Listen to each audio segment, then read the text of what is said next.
وقل الحق من ربكم فمن شاء فليؤمن ومن شاء فليكفر. Kaku ya? Ayo ibu bisa, ibu bisa.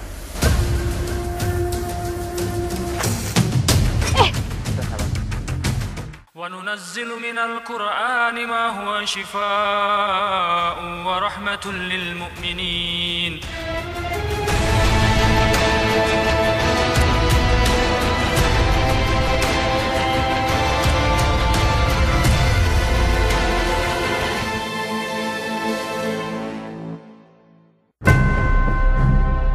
Assalamualaikum warahmatullahi wabarakatuh. Pemirsa Ruqyah yang dirahmati Allah. Di akhir pekan ini, program Ruqyah Trans 7 kembali menceritakan tentang mereka yang ingin mencari ikhtiar kesembuhan dari Allah Subhanahu wa Ta'ala. Assalamualaikum warahmatullahi wabarakatuh. Ya pemirsa Ruqyah, saat ini saya sudah bersama dengan Ibu Wiwin, salah satu pasien Ruqyah. Ibu, sebenarnya kan Ibu sudah pernah di Ruqyah ya Bu ya dengan Ustadz Muhammad Faizar. Jadi kalau keluhan terbarunya ini apa Bu Wiwin? Keluhan terbaru saya itu kalau sore itu Mbak, kayak ada yang berjalan di perut. Sudah di medis dicek, ternyata myom. Tapi tidak tahu 3 bulan ini kok langsung besar. Jadi suruh operasi tapi Bapak tidak bolehkan. Bapak menganjurkan Ruqyah dulu. Jadi gangguan-gangguan yang lama itu kita pernah diagnosa bahwasanya itu termasuk bagian dan ciri-ciri sihir ya. Nah, kalau memang betul itu sihir ya memang harus diperbaharui. Misalnya sama dukun atau orang yang minta sihir akan diperbaharui dan dibuat manuver-manuver baru. Adapun pendarahan seperti yang disabdakan Nabi Shallallahu Alaihi Wasallam kepada salah seorang sahabiah, Hamnah binti Jahaz radhiyallahu anha, beliau mengatakan innama hadhihi raqdatun min raqadati syaitan. Ini termasuk bagian dari guncangan-guncangannya setan. Hentakan dari hentakan-hentakannya setan. Maka solusinya memang kalau memang ada sejarah kena gangguan, solusi yang paling tepat diruqyah terlebih dahulu. Terapi yang akan kita lakukan adalah air belerang ya. Maka kita mandikan nanti insyaallah, kita rendam. Lokasi terapi adalah kolam pancuran 3 di area Baturaden, Banyumas. Pemilihan lokasi terapi Ruqyah di dalam kolam dengan kandungan sulfur yang tinggi bukan tanpa alasan. Sulfur sejak dulu terbukti ampuh mengatasi beragam penyakit kulit, seperti halnya gatal-gatal yang diderita Ibu Wiwin. Kakinya diselonjorkan bentuk huruf V. Faktanya, terapi Ruqyah adalah kombinasi dari pembacaan ayat-ayat Al-Quran, asupan herbal, pijatan, bekam, dan juga terapi medis yang semuanya tentu saja tidak bertentangan dengan syariat Islam. Aroma sulfur dan derajat panas langsung terasa ketika saya dan Ibu Wiwin masuk ke dalam kolam. Tak butuh waktu lama, ketika Ustadz Muhammad Faizar mulai membacakan ayat Ruqyah dan mencelupkan 1 jari di dalam kolam, Ibu Wiwin mulai menunjukkan reaksi yang mengejutkan saya. Tubuhnya bergoncang, terlebih ketika saya mulai mengusapkan air sulfur ke bagian matanya.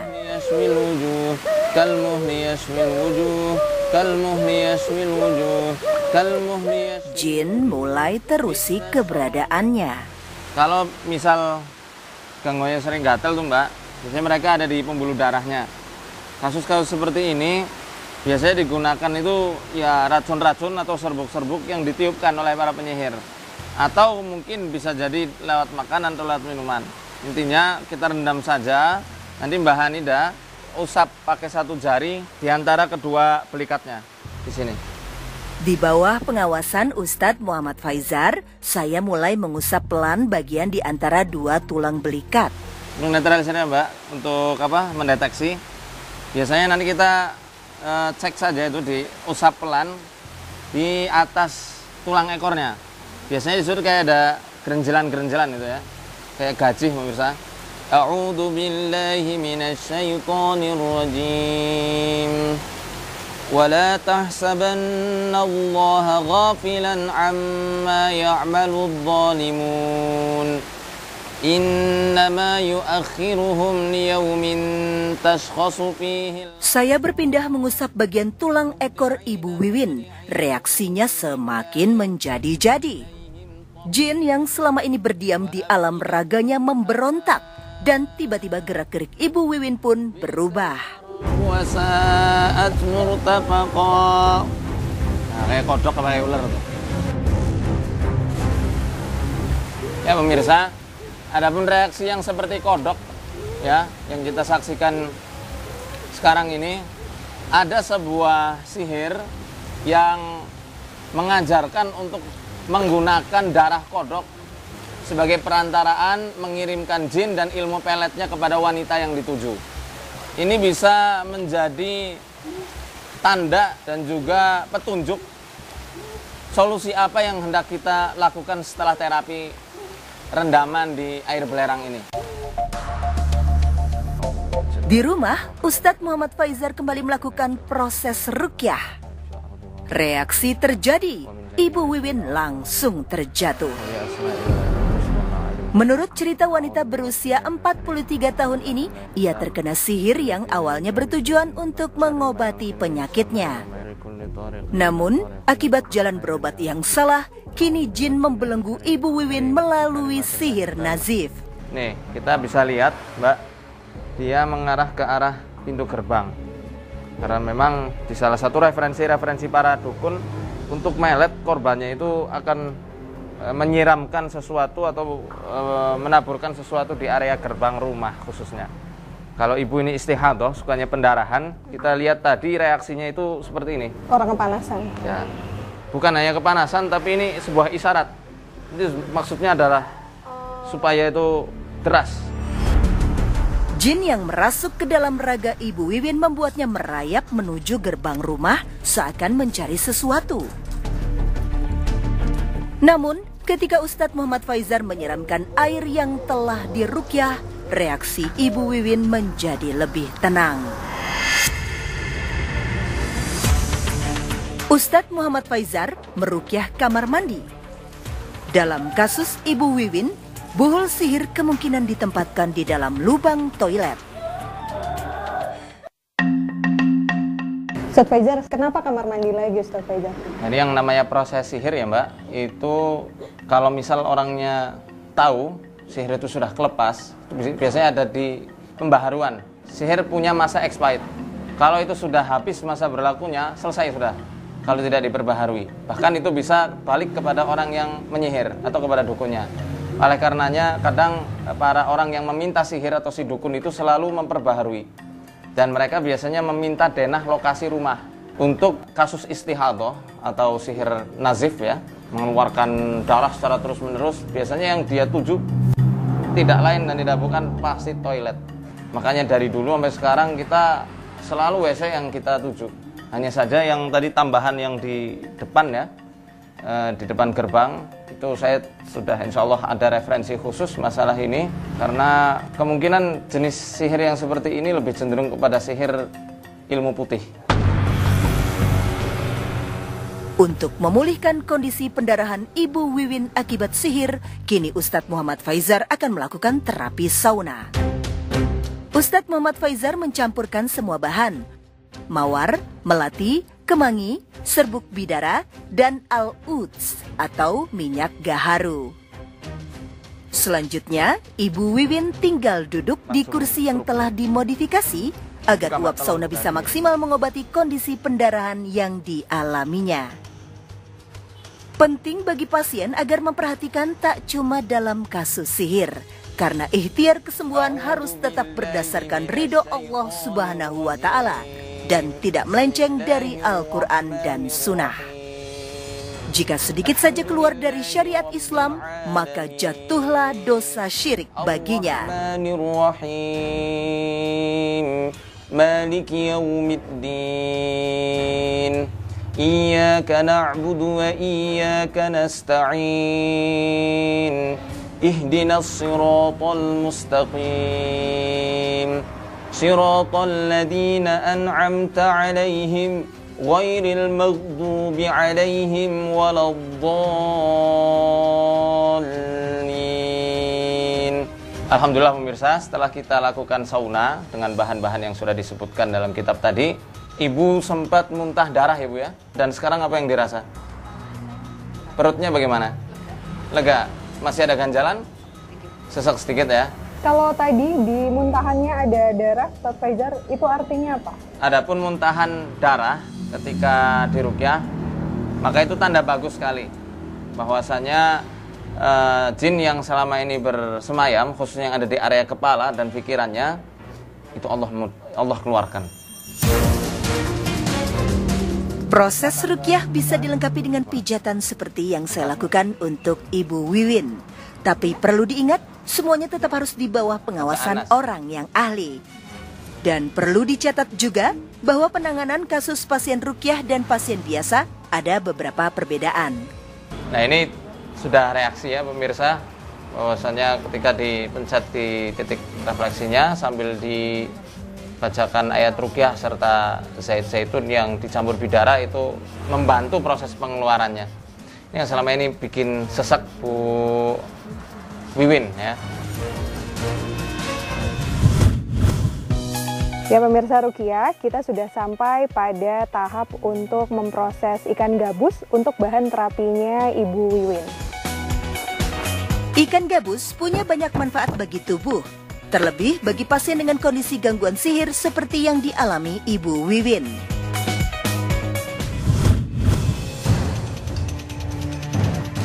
Kaku ya? Bismillah. Dalam kondisi ini, pasien dan keluarga sebaiknya tidak menyerah. Nggak boleh muntah, nggak boleh. Ayo ibu bisa, telan. Gimana Bu sekarang rasanya? Alhamdulillah enakan. Enak. Nah, pemirsa, para dukun dan orang yang minta sihir ketika tidak memenuhi sesajen ya untuk para setannya dan tidak memperbaharui sihirnya, maka biasanya setan ini akan menuntut balas. Dia dendam. Dan bahkan sihir ini akan Allah timpakan dengan kejadian serupa bahkan lebih parah kepada orang yang mengirim dan orang yang meminta sihir. Maka dari itu jangan pernah coba-coba main-main dengan sihir. Karena Allah Subhanahu wa taala berfirman dalam surat Al-Baqarah ayat 102, "Wa yata'allamuna ma yadurruhum wa la yanfa'uhum." Mereka itu mempelajari sihir yang dengan sihir itu tidak bisa memberikan manfaat bagi mereka dan justru malah memberikan madarat dan kecelakaan bagi para pelakunya. Semoga Allah Subhanahu wa taala memberikan kesembuhan yang sempurna untuk Ibu Wiwin dan perlindungan yang sempurna untuk kita semuanya. Amin amin ya rabbal alamin. Arsadani Allah iyyakum.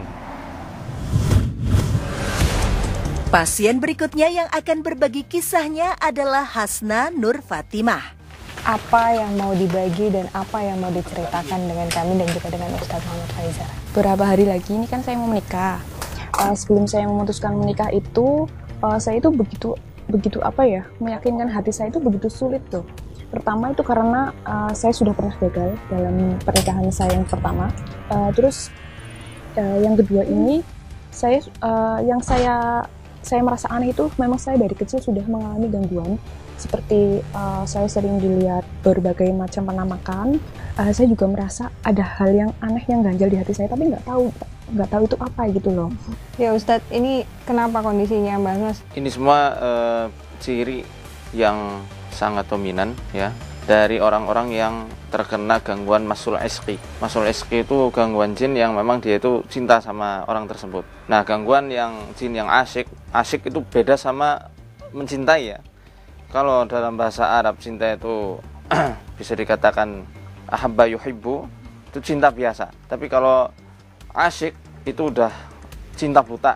Apapun yang dia inginkan, dia bakal usahakan untuk mempertahankan orang yang dia cintai.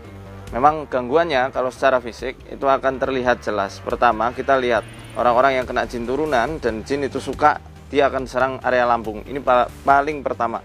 Karena kata Nabi SAW dalam hadis riwayat Bukhari, ketika manusia lahir yang pertama kali ditusuk lambungnya.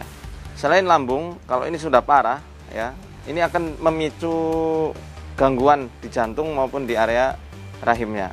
Sehingga ada pendarahan, keputihan, kista, keguguran. Nah, itu kerjaan jin semua. treatment pertamanya untuk Mbak Hasna apa Ustadz? Kita rukyah, kemudian nanti akan kita barengi dengan beberapa asupan yang mendukung proses rukyah ini.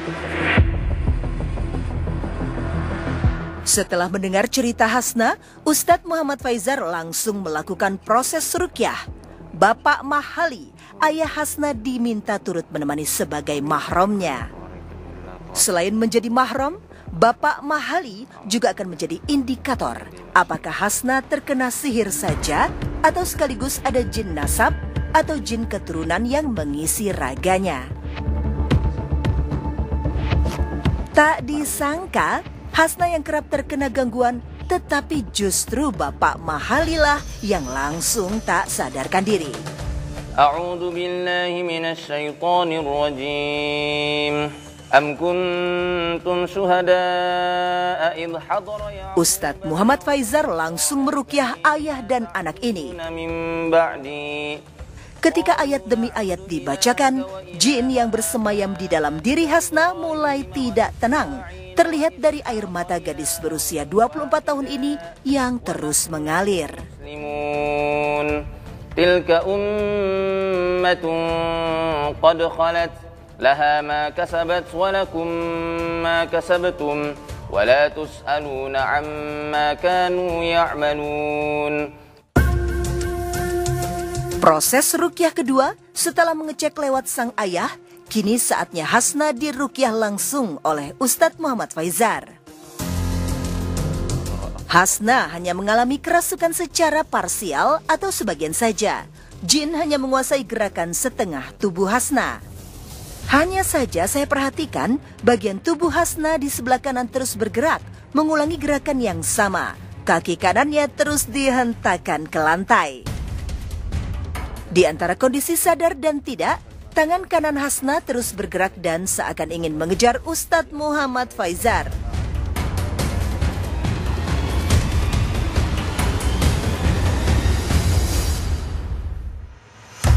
Ya, Ustadz Muhammad Faizar, ini kan Mbak Hasna sudah dirukyah, tadi Bapak juga sudah. Ini reaksinya beda-beda nih Ustadz, ini jadi pemaknaannya apa Ustadz? Ini menarik karena sepertinya kasusnya komplikasi. Pertama nasab. Kalau jin nasab ini yang biasanya menjadi sebagai wadah, jalan pembuka untuk gangguan-gangguan eksternal itu masuk. Nah ini mesti kita bersihkan dulu yang turun-temurunnya. Menariknya pemirsa, kita tidak hanya menemukan kasus jin nasab saja, tetapi ada indikasi gangguan sihir dari luar. Wallahu a'lam bishawab. Ya Ustadz Faizar, berarti untuk kondisinya Mbak Hasna ini terapi herbalnya pakai apa nih Ustadz? Untuk pendukung rukyah kita pakai ketan ya. Ketannya ini kita peras, kemudian perasannya kita rebus. A'udzu billahi minasy syaithanir rajim. Wa qila ya ardh. Surat Hud ayat 44 menjadi ayat yang dibacakan untuk asupan herbal pendukung proses rukyah Hasna. Surat Hud ayat 44 menjadi salah satu bukti kekuasaan Allah akan pada zaman Nabi Nuh alaihissalam yang menyurutkan air banjir bandang setelah menenggelamkan kaum kafir pada masa itu. Dan dalam sebuah proses rukyah, surah Hud 44 menjadi permohonan jika Allah bisa menyurutkan air yang begitu banyak, maka Allah akan lebih berkuasa untuk menyurutkan pendarahan pada tubuh manusia. Ibu pegang pinggangnya nggih. Sekalian saya rukyah ibu dari belakang. Kali ini Ibu Nuryati, ibu kandung Hasna, turut dilibatkan. Sekali lagi, proses rukyah tidak sederhana. Tidak semua dapat diselesaikan dengan cara yang instan. Keberadaan keluarga menjadi salah satu kunci penting tuntasnya sebuah proses rukyah. Rasa ikhlas menjadi dukungan yang sangat dibutuhkan seorang pasien yang sedang dirukyah. Inna ilahakum lawahid. Rabbus samawati wal ardi wa ma bainahuma wa rabbul masyariq. Inna zayyana as-samaa'a ad-dunya bizinatinil kawakib. وحفظا من كل شيطان مارد لا يسمعون إلى الملأ الأعلى ويقذفون من كل جانب دحورا ولهم عذاب واصب إلا من خطف الخطفة فأتبعه شهاب ثاقب. Peluk Bu anaknya. Lihatlah bagaimana jin yang mengambil kesadaran Hasna menolak ketika Ibu Nuriyati memeluk dan memohon kesembuhan atas putri kesayangannya. Bentar lagi akan menikah insya Allah. Nah kamu sekarang keluar saja. Cepat keluar yang di kaki, tarik ke atas ke mulut. Tak ada yang menandingi kasih seorang ibu. Walaupun raga Hasna dicintai jin, kekuatan cinta dari Ibu Nurhayati dan Bapak Mahali menjadi kunci kesembuhan putri kesayangan mereka.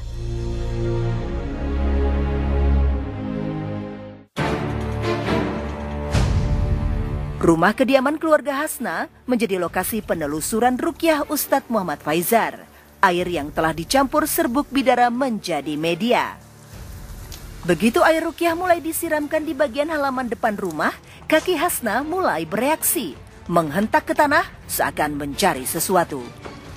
Ustadz terus meminta Hasna mengejar, mencari kemana jin bersemayam dan bersarang. Satu titik ditemukan, tepat di depan rumah. Diperkirakan, di bagian inilah buhul sihir ditaburkan. Ketika air rukyah mulai disiramkan ke dalam tanah yang sudah digali, jin di dalam tubuh Hasna mulai merasa tidak nyaman. Kakinya seakan terus menolak. Meski tubuh Hasna lemas, jin sihir yang selama ini telah mengganggu kehidupannya berhasil dihilangkan. Alhamdulillah wa syukurillah.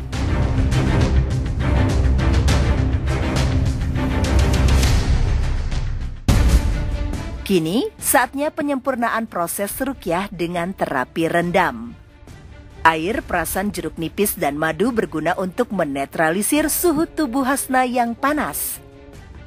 Sementara air ramuan rendaman menjadi amunisi penarik racun-racun sihir yang selama ini membuat perasaan Hasna terus gelisah dan was-was. Ramuan rendaman ini dikenal dengan nama ramuan Dayak. Di luar proses rukyah, ramuan Dayak dipercaya bisa mengobati berbagai macam penyakit, di antaranya liver, gagal ginjal, asam urat, dan darah tinggi. Inilah bagian dari penyempurnaan sebuah proses rukyah bagi Hasna. Dan terakhir hirupan minyak kasturi menjadi senjata untuk membuat hidup Hasna tenang dari gangguan jin zolim.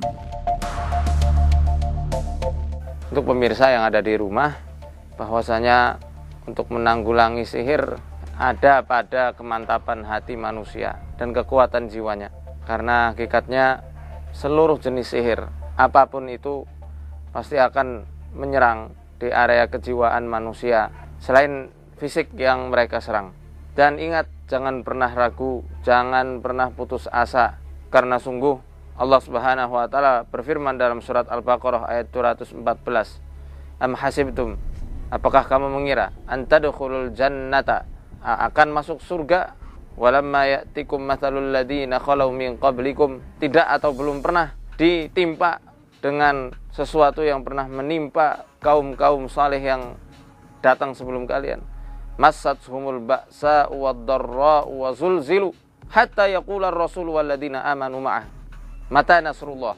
Sehingga mereka itu ditimpa dengan kegoncangan, dengan rasa pedih, sampai-sampai Rasul, para Rasul, dan juga orang-orang beriman yang menyertai mereka sampai berkata saking perihnya siksaan dan cobaan dari kaum kafirin, dari kaum kufar, yakni dari manusia maupun bangsa jin.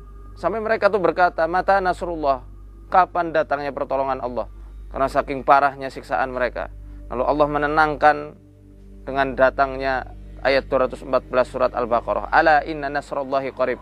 Ketahuilah wahai hambaku, bahwasanya sesungguhnya pertolongan Allah itu amat sangat dekat. Arsadani Allah ayakum. Assalamualaikum warahmatullahi wabarakatuh.